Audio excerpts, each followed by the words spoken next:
It's finally Friday. It's Friday, Friday. Thank God it's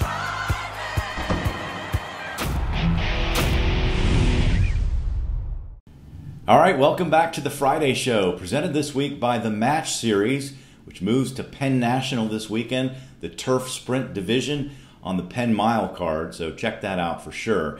I'm Scott Jagow along with Ray Paulick. We're glad to have you with us. Today we're going to talk about some memorable Belmont moments and accomplishments.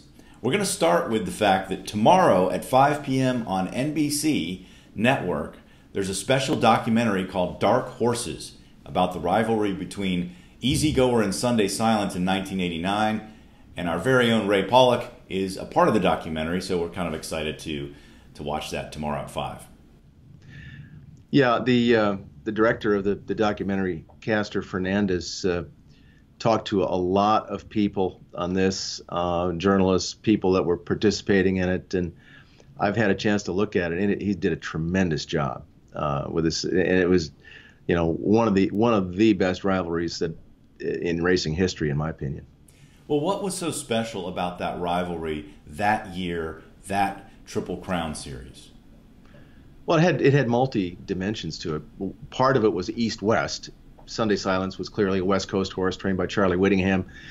Easy Goer was Shug McGahee from the East Coast, the establishment, the Phipps stable. And then there was the human rivalry involving Arthur Hancock and his younger brother Seth, who was, at the time their father died, Seth was appointed to run Claiborne Farm by Ogden Phipps, the owner of Easy Goer. So Arthur left Claiborne, he established Stone Farm, and you know, he had that chip on his shoulder for a long time that he felt that he should have been the one running Claiborne Farm, and he won the Derby with Gato del Sol a few years earlier, but this one, I think, really gave him vindication. Yeah, and especially later in the year when Sunday Silence won again against Easy Goer in the Belmonts, or in the Breeders' Cup Classic, rather. A lot of human drama around that rivalry, you know, and it's always exciting to have the horses rivalry, but it's an added dimension when you have kind of a rivalry between the people as well. All right, I'm going to go with another memorable moment in Belmont history as being 1998. Victory Gallop runs down Real Quiet by a nose. As they come to the final 16th, Kent DeSormo imploring Real Quiet to hold on. Victory Gallop, a final surge. It's going to be very close. Here's the wire. It's too close to call. I mean, you think about the prep races. They go through all the prep races. Then you've got the Derby at 1 1/4 miles, a 1 3/16 in the Preakness, and then 1.5 miles in the Belmont, and it comes down to a nose. Heartbreaking for Bob Baffert because it was the second year in a row his horse was nailed at the wire for a Triple Crown, to stop a Triple Crown. That one's hard to beat in terms of drama. Something a lot of people don't realize from that particular Belmont Stakes was that if the photo finish had gone the other way and Real Quiet had won and captured the Triple Crown for a few minutes at least, would there have been an inquiry? Would there have been a foul claim? Because Real Quiet drifted out and bumped into Victory Gallop a couple of times in deep stretch, and I just can't imagine that they would not have at least lit the inquiry sign, or that there would have been an objection. Yeah, and then they would have said no change because there's a Triple Crown winner for the first time in 20 years. Okay, give me another one that's personal to you, memorable Belmont. Well, for me, it was Affirmed Alydar. Affirmed was the 1978 Triple Crown winner. Alydar was the Avis to his Hertz car rental company, and they went at it for 1.5 miles in the Belmont. I wasn't at Belmont Park that day. I was at another park. I was at Wrigley Field in Chicago. The Cubs game had just ended. I knew what time post time was. I ran across the street to a bar and watched this race, just mesmerized, and it was the race that made me decide to go down this wayward path into horse racing journalism. And that's great. And that rivalry, it's just kind of almost unprecedented, and we haven't seen anything like it since then. Every race was so close, and Affirmed won all three of the Triple Crown races. But just to have those two horses battling head and head, neck and neck, down the stretch is remarkable to me, and I don't know if we'll ever see anything like it. Yeah, this was a rivalry that started when they were 2 years old, and it continued after the Triple Crown. And it's a shame we just don't see those kind of rivalries with horses that compete as many times as they did, and not only as 2-year-olds, but so many horses now run in the Derby, then they skip the Preakness, and when that happens, you kind of lose that rivalry. So there's been a few others rivalries that I think nothing will match those two, I don't think. But we had the Bet Twice Ali Sheba rivalry in '87, I think it was, where Ali Sheba won the first 2 legs against Bet Twice, and Bet Twice got revenge, and then the two that we've already talked about, Sunday Silence, Easy Goer, and of course Real Quiet and Victory Gallop. Yeah. All right, another one that comes to mind for me is the 2005 Belmont Stakes, where Afleet Alex just put in an incredible performance. Tom Durkin, while he's describing the race, says he just blew by Giacomo like he was standing still, and the visual was right there to see. He did. And Southern Africa battles on at the rail, and Afleet Alex just ran right by Giacomo like he was standing still. Afleet Alex opening up with a tremendous burst of energy. And then he was gone, and he dominated that Belmont Stakes.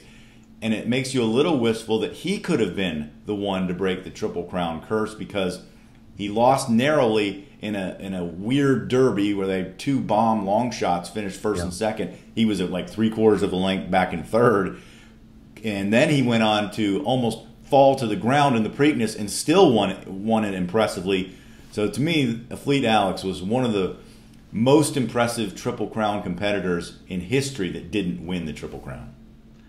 And I think a horse that, when you look back, was probably a little bit underrated. And because he didn't win the Derby, maybe a little bit like Point Given, a horse that may have been best in the Derby, but then went on to win the next 2 legs of the Triple Crown. This year, Bob Baffert is bringing a horse to the Belmont Stakes for the 5th time with a chance to win the Triple Crown. Won it, of course, a few years ago with American Pharoah. But that, to me, is one of the great feats in racing history. 5 times to bring a horse to the Belmont with a chance to win the Triple Crown. Another amazing accomplishment that probably won't be replicated is Woody Stevens, the trainer, winning 5 consecutive Belmonts in the 1980s. Just a remarkable accomplishment. Of course, Julie Crone in 1993, winning the Belmont Stakes, becoming the first female jockey to win a Triple Crown race.